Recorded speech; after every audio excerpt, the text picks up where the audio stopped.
La GEV vous propose la semaine du chef de l'État.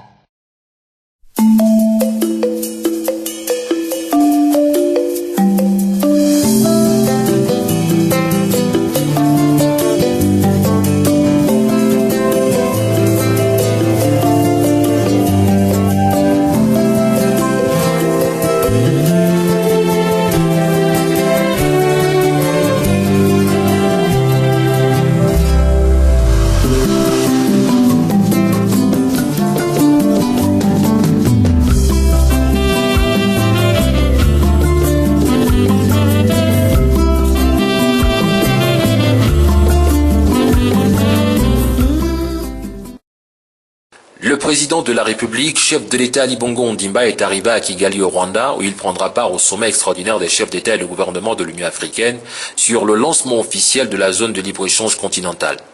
Une zone qui vise à faire de l'Afrique la plus grande zone commerciale du monde où les biens et les services pourront être échangés sans aucune restriction entre les États membres. Avec la signature de cet accord prévu ce 21 mars à Kigali, le ministre des Affaires étrangères, Noël Nelson Nelson, se prononce sur l'intérêt de cette zone de libre-échange continentale. Avec la vision d'un Gabon émergent, de son Excellence le Président de la République, chef de l'État, et aujourd'hui le plan de relance économique sont des orientations qui vont forcément tirer avantage de ce projet de zone de libre-échange. C'est un projet qui a vocation à créer pour l'ensemble de l'Afrique un grand marché pour toutes les entreprises africaines. Ce sommet extraordinaire est une étape essentielle dans le processus entamé de longue date pour doper le commerce intra-africain.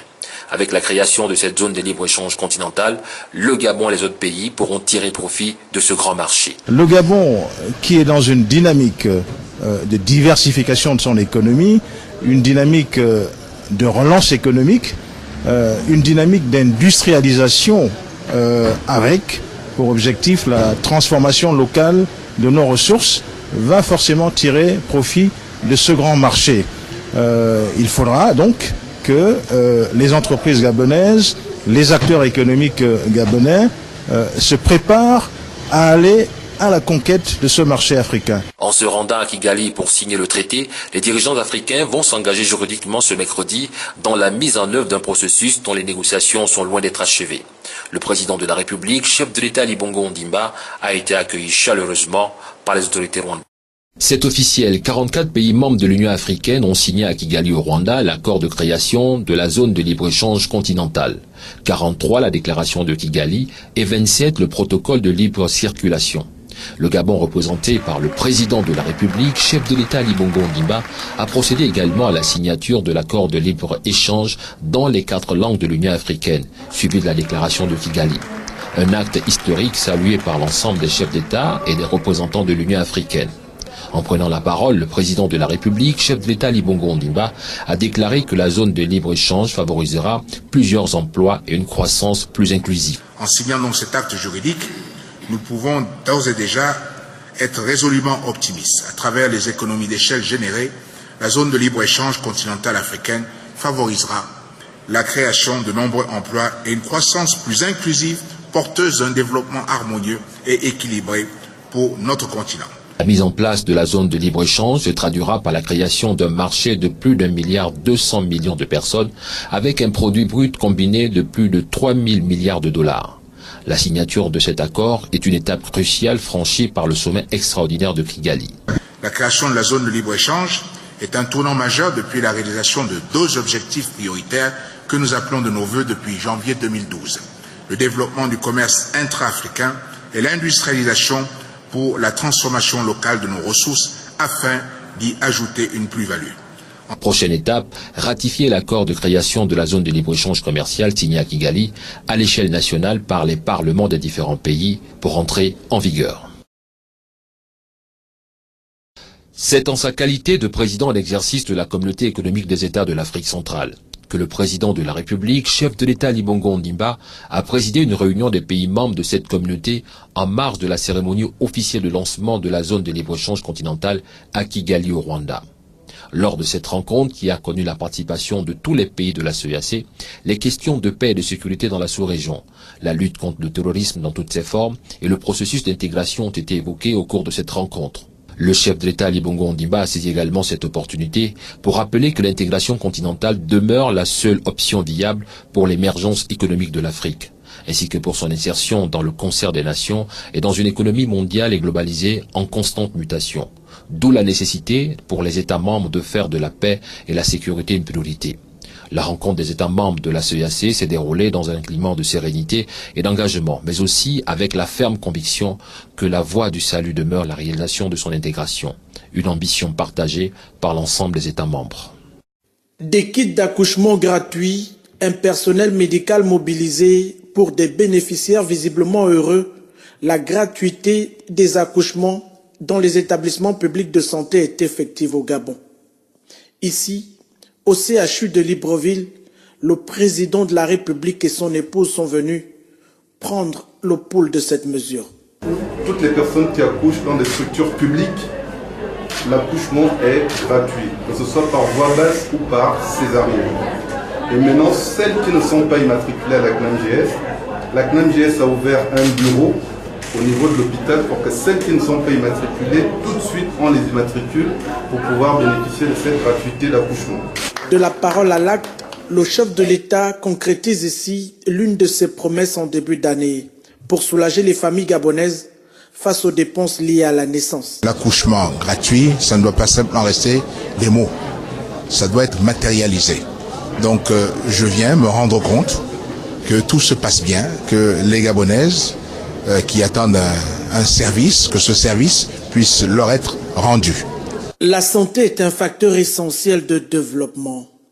Au CHU de Libreville, comme à Ovendo ce jour, le couple présidentiel est donc venu au plus près des populations, évaluer et toucher du doigt une mesure essentielle, la gratuité des frais d'accouchement et de prise en charge des nouveau-nés pour faciliter l'accès aux soins des plus démunis.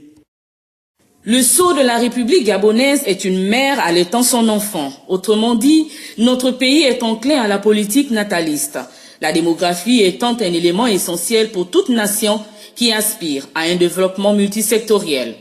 Toutefois, on ne peut encourager les maternités sans mettre en place des mécanismes devant accompagner celle qui a la lourde responsabilité de porter la vie. La mère, puisque c'est elle dont il s'agit, a besoin d'être effectivement soutenue de quelque manière que ce soit. Premier concerné dans la mise en œuvre de cette politique d'accompagnement de la mère, le chef de l'État. Ali Bongo Ondimba, qui a pour souci le bien-être de ses concitoyens, mieux offrir des soins de qualité et de proximité aux Gabonais, avait annoncé il y a quelques mois. La mise en place d'un réseau de cliniques mobiles dans chacune des provinces du Gabon afin de permettre une meilleure couverture sanitaire à l'échelle du pays et l'accès aux soins de base pour les plus démunis. À cela s'ajoute un programme de gratuité des frais d'accouchement sur toute l'étendue du territoire national à compter du premier trimestre 2018. Plus de doute là-dessus, la gratuité des accouchements est désormais effective. Une action concrète au profit de la mère et de l'enfant qui vient s'ajouter aux allocations familiales et de rentrée scolaire, lesquelles, un tant soit peu, sont une bouffée d'oxygène au sein des ménages. Ali Bongo Ondimba et son épouse Sylvia Bongo Ondimba sont à New Delhi depuis quelques heures. La visite du couple présidentiel ici est marquée par un agenda de travail très chargé, fait de rencontres officielles avec les autorités indiennes, d'audiences privées et de visites de certaines structures symboliques du pays de Mahatma Gandhi. Mais le gros de l'agenda du chef de l'État concerne l'Alliance solaire internationale, parce qu'à l'occasion, le Gabon présentera 2 projets assez importants qui traduisent sa volonté de promouvoir la transition énergétique. Le premier projet sera composé de kits alternatifs aux compteurs EDAN, surtout dans les zones hors SEG. Le deuxième projet concerne des centrales d'hybridation mixte énergétique entre fossiles et solaires. L'Inde et le Gabon sont membres fondateurs de l'Alliance solaire internationale.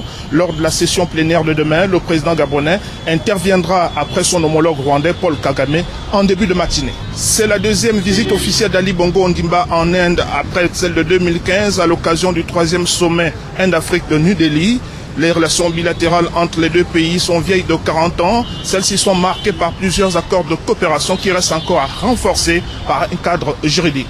Ici, New Delhi, Ismaël Obianzé, Bartel Boisse et Cédric Aleka. La coopération internationale en matière d'énergie renouvelable pour préserver l'environnement vient d'être engagée par les dirigeants de ce monde réunis à New Delhi le temps d'un week-end. Les différentes interventions des chefs d'État et de gouvernement concluent de la nécessité de démocratiser l'énergie solaire. Le Gabon est dans cette perspective et son président Ali Bongo Ondimba a réaffirmé les projets de son pays dans ce sens. I have committed my country, Gabon. J'ai engagé mon pays, le Gabon, dans une stratégie d'industrialisation et de transformation locale de nos matières premières. Cela induit une augmentation de la demande en énergie à laquelle il nous faut répondre avec une énergie propre. C'est pourquoi, au regard des potentialités hydrologiques du Gabon, les premiers investissements se sont tournés vers l'énergie hydraulique en visant 80% d'énergie hydraulique à l'horizon 2020. Le mix énergétique à l'horizon 2025 fera du Gabon un pays modèle ayant, si l'on en croit les objectifs qui s'est fixés lors de la COP21, réduit de 50% ses émissions de gaz à effet de serre par rapport à leur niveau de 2010. Cette ambition du Gabon, croisée avec celle d'autres pays du Nord et du Sud, conforte l'idée que l'Alliance tient à réduire les fractures énergétiques. L'objectif collectif, ce qui doit nous mobiliser dans cette alliance solaire internationale, c'est bien d'abord de bousculer toutes les idées reçues, tous les blocages, mais aussi de changer d'échelle. Nous visons 1 terawatt d'énergie solaire en 2030. Il faut pour cela 1 000 milliards de dollars de financement. Nous connaissons les obstacles, ils sont financiers, ils sont réglementaires, ils sont capacitaires. Nous devons donc les lever un par un avec méthode. Les engagements d'aujourd'hui sont ainsi les projets de demain pour l'Alliance solaire internationale qui entend mobiliser plus de 1 000 milliards de dollars indispensables à l'atteinte de ses objectifs d'ici 2030. L'exposé d'Ali Bongo Ondimba face à ses interlocuteurs indiens s'adosse sur un contexte des plus osés. Le Gabon veut se sortir de la dépendance du pétrole en diversifiant son économie. Il lui faut donc des partenaires qui l'accompagnent. Ils peuvent être ici à New Delhi, ailleurs ou partout. L'exercice sous forme d'échange direct consistait pour le président à expliquer les potentialités du Gabon en matière d'investissement. Nous avons mis en place une politique de diversification de notre économie qui repose sur des secteurs clés tels que le bois, les mines ou encore le tourisme. Je vous invite donc tous, en tant qu'investisseurs, à saisir toutes les opportunités qu'offre le Gabon. Le sommet de l'État exige des partenariats gagnant-gagnant. L'Inde pourrait être un modèle de cette vision d'Ali Bongo Ondimba. Sa communauté d'investisseurs est déjà engagée dans les projets d'infrastructure, des projets commerciaux et dans l'exploitation du bois et de ferraille. Nous avons écouté le président sur les réformes économiques de son pays. J'avoue que son discours nous a séduits et cela nous motive à accroître nos investissements au Gabon. Et l'accompagnement des partenaires du Gabon dans son processus de développement est souhaité à plusieurs niveaux par les autorités gabonaises. Les prospections et discussions sont menées par les porteurs de projets. La Caisse des dépôts et de consignation était du rendez-vous du solaire de New Delhi pour faire la promotion des kits alternatifs aux compteurs Edan. Les partenaires ont été recherchés essentiellement au niveau de la seconde solution qui consiste à adosser des centrales solaires au réseau SEG en renforcement du réseau pour produire de l'électricité à moindre coût. Dans l'agenda présidentiel avant de quitter New Delhi a relevé cette audience accordée au patron de la société de téléphonie mobile Airtel.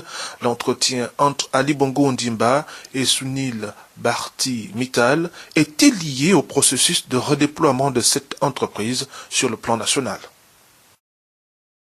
C'est au tour du Congo-Brazzaville de recevoir Ali Bongo Ondimba. À son arrivée à l'aéroport de Maya-Maya, une très importante personnalité au bas de la passerelle. Sous une ardente pluie, le président Denis Sassou Nguesso venu accueillir personnellement son homologue gabonais. Puis direction salle VIP de l'aéroport où le chef de l'État, Ali Bongo Ondimba, s'est prêté aux questions de la presse congolaise. Nous voulons absolument faire progresser notre sous-région dans tous les différents secteurs. Il se trouve que certains pays n'ont pas la possibilité de jouir d'une paix et d'une stabilité et qu'il est normal que nous puissions aussi faire tout ce que nous pouvons pour les assister. Donc dans ce cadre-là, et dans les responsabilités que mes pairs m'ont confiées en tant que président de la CEAC, je mène un certain nombre de consultations. Et aujourd'hui à Brazzaville, c'est très important, c'est parce que je vais aussi discuter avec le président Denis Sassou Nguesso, qui lui aussi est responsable de la communauté des Grands Lacs. Donc à ce niveau-là, nous avons des échanges importants et qui doivent nous amener à mieux préparer une réunion pour laquelle nous sommes déjà mis d'accord, qui va consister à la réunion du COPAX, du Conseil de paix et de sécurité d'Afrique centrale. Donc en prévision, en préparation de ces rencontres-là, au plus haut niveau, nous menons un certain nombre de consultations. La visite d'Ali Bongo Ondimba à son homologue Denis Sassou Nguesso illustre la volonté des deux chefs d'État de maintenir des consultations régulières en vue du renforcement des liens étroits qui existent entre la République gabonaise et la République du Congo. Les deux chefs d'État ont eu des entretiens en tête-à-tête qui se sont déroulés dans un climat de confiance et de compréhension. Au cours de leurs échanges, les deux dirigeants se sont félicités de l'exemplarité de la coopération bilatérale qui se traduit entre autres par la réalisation des infrastructures routières communes et l'interconnexion de la fibre optique. Ils ont également souligné la nécessité de renforcer la sécurité transfrontalière. Au terme de la visite, le président de la République a invité son homologue congolais à effectuer une visite officielle en République gabonaise. Visite de travail du président centrafricain à son homologue Ali Bongo Ondimba. À son arrivée au palais Rénovation du bord de mer, le président de la République centrafricaine, Faustin Archange Touadéra, a été fraîchement accueilli par le chef de l'État. Une accolade fraternelle entre les deux chefs d'État en signe d'excellence entre Libreville et Bangui. Vous savez que la République centrafricaine et le Gabon entretiennent des bonnes relations, des relations de fraternité. Et comme vous le savez, le président Ali Bongo est le président de la CEAC, qui est notre organisation. Et il y a beaucoup de points sur lesquels nous devions échanger. Cette visite de travail de quelques heures intervient dans le cadre d'un rapport sur la situation que traverse la RCA. La République centrafricaine a connu un retour effectif à l'ordre constitutionnel. En revanche, de nombreux challenges restent à relever. Aujourd'hui, la République centrafricaine, comme vous le savez, depuis 2013, a traversé un moment difficile de son histoire. Et il y a eu le retour à l'ordre constitutionnel où nous avons été élus président de la République. Aujourd'hui, il y a eu des avancées, beaucoup d'avancées dans différents domaines, mais il y a encore des défis.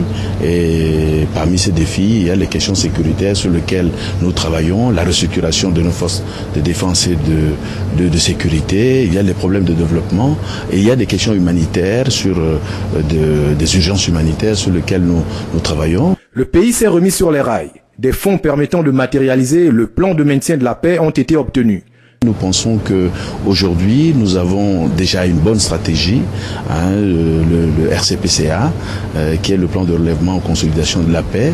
On a pu mobiliser il y a un an des ressources au niveau de Bruxelles et sur ça nous travaillons et je pense que nous sommes en train de mettre en œuvre ce plan. Ce pays, au cœur de l'Afrique centrale, consulte régulièrement ses pays frères de la sous-région pour le soutenir dans sa reconstruction. Située à 350 km des côtes gabonaises, la République démocratique de Sao Tomé et Principe reçoit le président en exercice de la CEAC.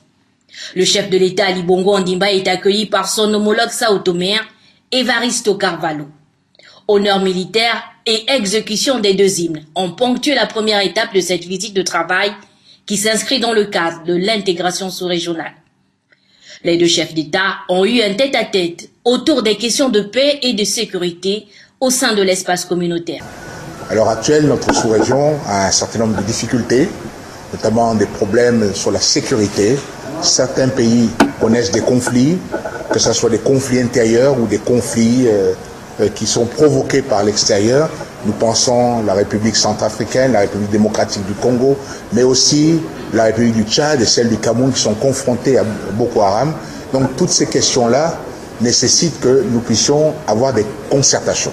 L'économie et l'environnement ont occupé une place de choix dans leurs échanges, avec en filigrane la valorisation des ressources naturelles pour un meilleur développement en Afrique centrale. La coopération sous l'intégration régionale est justement une piste importante pour développer plus nos économies et assurer la paix dans notre sous-région. Autre personnalité à avoir échangé avec le numéro 1 gabonais, le Premier ministre Patrice Emery Trovaoda. Devant son cabinet, les populations venues saluer Ali Bongo Ondimba, président du Gabon. Les deux autorités sao-toméennes ont adressé une invitation officielle à leur hôte. Une visite au cours de laquelle les deux parties aborderont le renforcement des liens de coopération, d'amitié et de fraternité entre les deux États. Accompagné du secrétaire général de la Communauté économique des États de l'Afrique centrale, le ministre congolais des Affaires étrangères Jean-Claude Ngakoso est allé faire le point des travaux de la 5e session ordinaire des ministres du COPAX au président de la République, chef de l'État Ali Bongo Ondimba, président d'exercice de la CEAC. Une rencontre qui a permis d'aborder les questions liées à la réforme de l'institution, la sécurité dans la sous-région et la relance de l'économie. Vous savez que notre communauté ne se porte pas très bien, et c'est quasiment un euphémisme que de le dire, mais nous en avons pris conscience et nous devons travailler d'arrache-pied sans nous décourager, la revitaliser, à lui donner une âme, à lui donner de nouveaux projets, à lui donner des moyens financiers pour qu'elle soit à la hauteur de sa vocation historique. Pour le ministre congolais des Affaires étrangères, l'échange avec le président de la République, chef de l'État Ali Bongo Ondimba, président de la CEAC, s'inscrit dans le cadre de consolider cette volonté et cette détermination des États membres de la sous-région à apporter une réponse efficace aux problèmes de sécurité. Nous avons reçu des enseignements de son Excellence sur la nécessité de coordonner la sécurité dans notre sous-région, que nos armées, nos services de renseignement, nos services de sécurité apprennent à travailler ensemble. Ils ont commencé à le faire, mais qu'ils fassent encore mieux dans l'échange des renseignements, parce que les dangers auxquels nous sommes confrontés sont quasiment les mêmes. Assurer la paix et la sécurité dans la sous-région reste l'objectif principal impulsé par les travaux de la 5e session ordinaire des ministres du COPAX.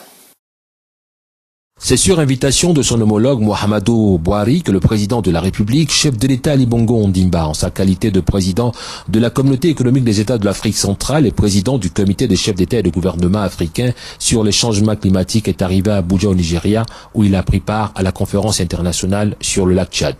Une présence qui demande son engagement à renforcer la stabilité dans la sous-région et à faire avancer la restauration de l'écosystème du bassin du lac Tchad. Les défis posés par le sauvetage du lac Tchad sont d'abord environnementaux, mais pas seulement. L'assèchement du lac et l'exploitation abusive des ressources en eau, en terre, soulèvent des problématiques de paix et de migration. C'est pourquoi le cadre permanent de concertation que constitue la commission bassin du lac Tchad est une opportunité unique pour empêcher que le désastre écologique que nous connaissons se transforme en une crise humanitaire. Pour le chef de l'État Ali Bongo Ondimba, la restauration de l'écosystème du bassin du lac Tchad doit voir la mobilisation de tous les acteurs concernés pour trouver des solutions durables aux besoins des populations dans la région, que ce soit en termes de moyens de subsistance ou de sécurité. Je salue donc ici les efforts conjoints déployés par les pays de la sous-région, tout en rappelant la nécessité d'une plus forte mobilisation internationale pour établir la paix et la sécurité, sans laquelle la situation sécuritaire de la sous-région et la raréfaction des ressources entraîneront des migrations massives avec le risque de déstabiliser de nombreux États africains. Lors des travaux de cette conférence internationale qui accueille la participation de plusieurs chefs d'État et de gouvernement, les parties prenantes ont débattu et échangé sur les différentes options de restauration du lac Tchad, y compris le projet de transfert d'eau interbassin du fleuve Ubangui au lac Tchad. À cet effet, le président de la République, chef de l'État Ali Bongo Ondimba, a annoncé l'établissement d'un système de surveillance du lac Tchad et du paysage environnant par l'Agence gabonaise d'études et d'observation spatiale. Une contribution qui permettra aux décideurs de disposer des dizaines d'images satellitaires du bassin du lac Tchad. Le chef d'État Ali Bongo Ondimba a regagné Libreville le même jour. Le Tchad a constitué la 6e étape de la tournée sous-régionale initiée et entamée par le chef de l'État Ali Bongo Ondimba. Une tournée qui vise, entre autres, à renforcer les liens entre le Gabon et les pays de la CEAC, la communauté économique des États de l'Afrique centrale, mais aussi à redonner une autre image à cette sous-région, à diversifier les domaines de coopération et à booster l'économie. Avec son homologue Idriss Déby Itno, le chef de l'État Ali Bongo Ondimba en tête à tête sont largement revenus sur des questions importantes. Ce qui est important à dire, c'est qu'en début d'année comme cela, il est bon que nous puissions faire le point sur toutes les affaires qui concernent notre sous-région. Donc, il y a des dossiers que vous connaissez, qui sont importants, qui sont des dossiers brûlants. Et moi, lorsque je fais le tour comme cela, je viens consulter mes pairs et je loue la sagesse du président Déby, qui a une forte expérience et qui donc, avec lequel nous pouvons discuter de tous les problèmes et puis apporter déjà les solutions. Ces problèmes-là, dans notre sous-région, nous nous préoccupons aussi bien des questions de sécurité que des questions de développement. Ce qui est important pour les dirigeants que nous sommes, sur le développement, c'est de demain s'assurer que nous puissions respectivement dans tous nos pays créer des emplois, être en mesure de nourrir notre population. Et donc tout ce développement économique repose d'abord sur la question fondamentale de paix et de stabilité. La rencontre de N'Djamena a été l'occasion de faire un tour d'horizon de l'actualité dans le reste du monde. Ali Bongo Ondimba et Idriss Déby Itno ont une convergence d'idées sur une diversité de préoccupations. Je voudrais donc remercier mon frère Ali pour avoir fait ce déplacement qui nous a permis de faire le tour d'horizon, de prendre tous nos problèmes, en fait, disons, tous les problèmes que nous avons devant nous, et chercher des voies et moyens de trouver des solutions. Ça, c'est, je pense que la question la plus importante, en fait, disons, sur laquelle nous nous sommes attardés. La visite de travail d'amitié du président de la République Ali Bongo Ondimba à N'Djamena a été donc un rendez-vous pour le président de la République de réaffirmer et de revitaliser la coopération entre N'Djamena et Libreville. Accueilli à l'aéroport international de Malabo par son homologue équato-guinéen Teodoro Obiangema Bazogo, le chef de l'État s'est entretenu avec son hôte Ali Bongo Ondimba, président en exercice de la CEAC. Au cours de leur entrevue, les deux personnalités ont évoqué les questions bilatérales, sous-régionales et continentales, saluant l'exemplarité de la coopération entre le Gabon et la Guinée équatoriale, qui se traduit par des consultations régulières et par la réalisation des projets communs. Ali Bongo Ondimba et son homologue ont exprimé leur ferme volonté d'impulser cette dynamique en Afrique centrale. La situation sécuritaire dans certains pays de la sous-région était également au cœur des échanges entre les présidents Ali Bongo Ondimba et Teodoro Obiangema Bazogo. Les deux hommes se sont donné rendez-vous pour le sommet du Conseil de paix et de sécurité de la Communauté économique des États de l'Afrique centrale qui aura lieu dans les toutes prochaines semaines à Libreville. Soucieux de l'amélioration des conditions de vie de ses compatriotes, le président de la République, chef de l'État Ali Bongo Ondimba, a procédé à la mise en fonction d'un linéaire de 74 km d'installation électrique entre Kango et Bifouli. En accomplissant ce geste de mise en service, c'est 650 poteaux électriques, 28 transformateurs d'alimentation, 496 foyers d'éclairage public, 200 branchements, 6 écoles, une usine de transformation d'huile de palme qui ont été impactés par ce projet, mais également près de 8000 habitants qui bénéficieront désormais de l'électricité. Pour le président de la République, chef de l'État Ali Bongo Ondimba, l'amélioration du bien-être des populations passe nécessairement par des actions concrètes. C'est pourquoi il s'est rendu au domicile d'un de ses compatriotes au quartier Kafélé pour vérifier l'effectivité de sa connexion au réseau électrique et lui annoncer la bonne nouvelle. Comme vous voyez, vous pouvez déjà mettre la lumière ici, vous pouvez déjà essayer, monsieur le président. Ah, voilà. Ça, c'est bien ça, c'est bien ça.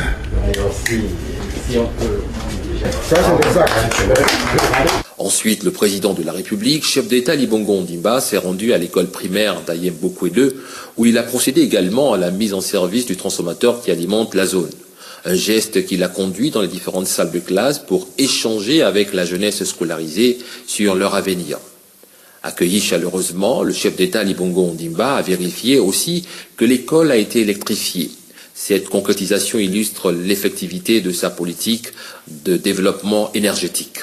C'est tout simplement la parole donnée vis-à-vis des populations qui m'avaient reçu déjà il y a quelque temps et qui m'avaient exprimé leurs besoins. Donc la leçon du jour, c'est qu'il faut écouter sa population, il faut écouter son peuple. Et donc, et je remercie les populations d'avoir été patientes pour nous laisser le temps de pouvoir trouver le modèle qui permet d'électrifier depuis le pont de Kango tout ce que nous avons pu déjà faire comme traverser comme village, et ce programme va continuer en fait jusqu'à Mouila. Rappelons que la matérialisation de ce projet d'électrification de la Nationale 1 entre Kango et Bifoun est le fruit d'un partenariat public-privé entre Olam et l'État gabonais. L'axe Kango-Bifoun, long de 74 km, est désormais connecté au réseau public électrique. Il compte 28 villages et près de 8000 habitants. Le maire de la ville de Kango apprécie les efforts des plus hautes autorités. C'est un rêve qui finit par se réaliser. Aujourd'hui, enfin, nous avons l'éclairage public. Ça veut dire que les populations pourront également bénéficier de l'éclairage domestique. Une fois de plus, nous ne pourrons qu'être ravis, très ravis par rapport à cet acte de solidarité qui vient d'être posé à l'endroit des populations. Encore une fois, nous ne pouvons que dire merci à son Excellence, Monsieur le Président de la République. Cette matérialisation de la politique de développement définie par le plan stratégique Gabon émergent vise à renforcer la couverture électrique dans l'ensemble du territoire national. Les populations locales apprécient le geste du président de la République, chef d'État Ali Bongo Ondimba, à l'exemple des membres de la famille Ngoy. C'est pas en un jour qu'on peut construire un village. Même les États-Unis d'Amérique n'ont pas été construits en un jour. Alors quand on demande, tout le temps qu'on demande, ça arrive avec le temps. Nous on ne savait pas que quand Kafélé ici, on devait avoir le courant. Mais il y a déjà le courant aujourd'hui. Demain, nos enfants vont demander autre chose. Ça va arriver. Mais vraiment, félicitations au chef de l'État de pouvoir, le chef d'État, s'il continue avec la manière dont il est en train de faire aujourd'hui, vraiment ça nous ferait plaisir. Désormais, les membres de la famille Ngoy peuvent regarder la télévision avec l'électricité raccordée au service public et pourront faire des économies. Je dépensais 150 000 francs de jus, donc d'essence par mois. Et aujourd'hui, si j'ai déjà le courant, je crois que je verrais peut-être dépenser 20 à 25 000 francs. Donc ça me ferait vraiment plaisir. Je pourrais vraiment... au fait, avec ma famille, on pourra encore un peu plus économiser. Pour le chef de l'État, la réponse aux besoins de la population et l'amélioration de leurs conditions de vie passe par la mise en place des mesures concrètes qui ont un impact réel sur... La GEV vous a proposé la semaine du chef de l'État.